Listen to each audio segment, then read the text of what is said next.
Neill, welcome back. How's your week been? No, it's been good. Again, I can't speak highly enough of how well the players have been training. Another really good week. I think that reflected last Saturday in the performance, and I'm hoping that it's going to reflect again, that they get the rewards for all the hard work that they're doing and quality work as well. So it's been a good week on the training pitch. Yeah, you mentioned last week at the end of the game against Hamilton, such a strange game to try and get your head round. We saw some fantastic performances all over the pitch on Saturday from the team and individually as well, and then of course the disappointment of walking away without the 3 points and the way that we didn't win the game. How important is it from your own point of view to strike that balance where it's not to focus too much on the negatives, but also, you know, find the positives, but work on fixing the problems? Very tough. It was a very tough one last Saturday in terms of to lose the points the way that we did. So probably, like most fans, was furious after the game, because to play so well and to come away with only 1 point on the back of the performance. But then you let it digest, you watch it back, and then I think you start to try to take a bit of the emotion out of it, and you can't say one thing and do another. And I think in the cold light of day on Monday, I had to come into the players and say, based on what I've watched and some of the stats behind it, we do that 9 times out of 10 we're going to win games. And I don't even think there was a couple of mistakes in there that we need to rectify, but by and large that we got very heavily punished for not doing an awful lot wrong. So you have to go keep doing that, the results will follow. So I think that's got to be the message, because I'm a big believer in that. You do the right things, you train right, you look after yourself, you work hard, as I say, you take care of all the details, and you perform like that, the results come. So that's and the players, I think, seen that as well. I think they know, because like you said, a lot of individuals played very well, very, very well. So they feel that they played well, and they're probably more confused. I think that was a confusion at the end of the game. How have we managed to end up not winning that game? So that's been but there's still a couple of lessons in there as well, which is important to learn as well. Speaking of lessons, then you look back on your own career, and we've chatted off the camera about some of the managers that you've played under in your career. Some big names in that list of managers, but do you take lessons from any of these guys? Is there particular managers that stand out, or particular moments in your career where you can look back and reflect on what another manager had done, and you can maybe take that on yourself? Yeah, good and bad. I think you learn sometimes as much from maybe a manager doing something that impacted the team negatively or impacted a player negatively. But I was really fortunate, someone like Mick McCarthy, the environments he created, very well organised, everyone on the same page, created a great team spirit. So that was good things to see him do. Again, even someone like Roy Keane, such a big name, but also just a normal person at the end of the day, and you get to work with someone like that and you see what positives. But the best piece of advice I got very early in my managerial career was, be yourself. Like, you're in the job for you, and to you make the decisions. So I think you draw on these little things, but equally, I'm not Mick McCarthy, I'm not Roy Keane. I'm my own person, and I think it's got to be authentic.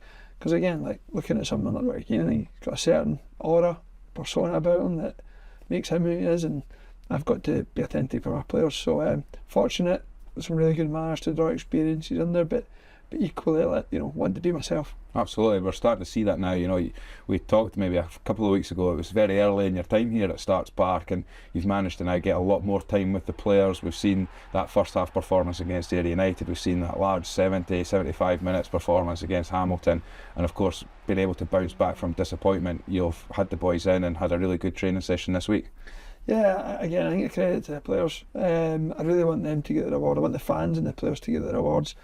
Players for their hard work, because the performance against Hamilton, as I say, like that's excellent. Loads of what we want to see moving forward. The energy, the intensity, created multiple chances. I don't think they get any breaks. We've looked at it, the fourth goal was onside. There could have been maybe a red card in there for Hamilton, but I think again it comes back to you work hard, the luckier you get, and they've certainly worked hard again this week, and hopefully over time get players back fit as well. Scott Brown's back training, which is a big positive. Ewan Murray comes back from suspension, so 2 key players. Dicey will probably be back next week. So all of a sudden the squad starts to take shape, and as I said to the players today, we're going to have some good players on the bench on Saturday, and that's the way it should be. If you want to compete, you need to leave out players that you think could play or deserve to play, and hopefully, as I say, we get others back and we really start to move up that table. Frank Dabo has joined the squad, a really exciting player. He's come up from London. He's mentioned about the cold weather and things like that, but are we starting to see good green shoots from him on the pitch? Yeah, again, I think it says a lot for the club that we were able to attract Finkati here. He's been great to join the group. Again, we're mindful of being a little bit behind because he's obviously not had a team. His fitness levels are pretty good, so he certainly brings some good attributes. He's been really welcomed by the group, and he'll be part of the squad moving forward. And I'm sure the fans, as I say, someone I think they'll enjoy watching. How important is it when you're adding someone like that to the squad? Do you obviously have to try and bring in somebody that adds a skill set and shores up, but also from a personality point of view as well? It's something a little bit different. He's coming from down south. He's played at a completely different level than some of the players that we've got here. So it's going to be a good addition. I think one of the reasons we got Frankie was because when I spoke to him, it was less about how big the club was or what level they were at. He really wanted to get into an environment where he could enjoy it and express himself. And I think as a credit again to the group that we feel we've got some real strong group. So I felt comfortable saying to him that I think this is an environment for you. I think you're going to really enjoy it, and I think straight away he's seen that. So that makes a big difference when you get a group that can manage people. And then again, so I got some real good character references on Frankie from managers that if they say he's a leader and he's a good character, you can take that to the bank, and so far as I say, he's a real positive influence. And Alice has played such a huge part in the game of football now, and of course we've all sort of quite way into the first period of the season. You've had a good chance to have a look at John McGlynn's team. They're flying high at the moment. Falkirk are coming here. They're going to bring a good crowd with them. But will you be looking at ways in which we can sort of try and manage that game and pick away at them? I think it's again, we're still at that point where there's a fine balance of recognising what the opponent's strengths and weaknesses are, but also trying to implement our own style and our own identity. So big focus on that. But huge credit right now to John and what he's done at Parkhead last week. Many people said it's the best away performance that they've seen at Parkhead this year, which is a credit to his side. Probably shows the quality in this division, what teams are capable of. But no, it'll be a big test for us, but one that we're really looking forward to, and one that the boys, as I say, based on how they've trained, I'm sure are going to be ready for. Falkirk fans won't have been here for a little while because they've been down in League One. We expected a big crowd from the Transport. How important will it be that we have a big Raith Rovers support back here at Starks Park to get behind these players? Yeah, I'm sure that the fans are going to be right out in force. Big game, good opposition, and I'm sure anyone that's been watching the team over the last 2 or 3 games, especially the last week at home, will have a lot to be positive about, a lot to be excited about.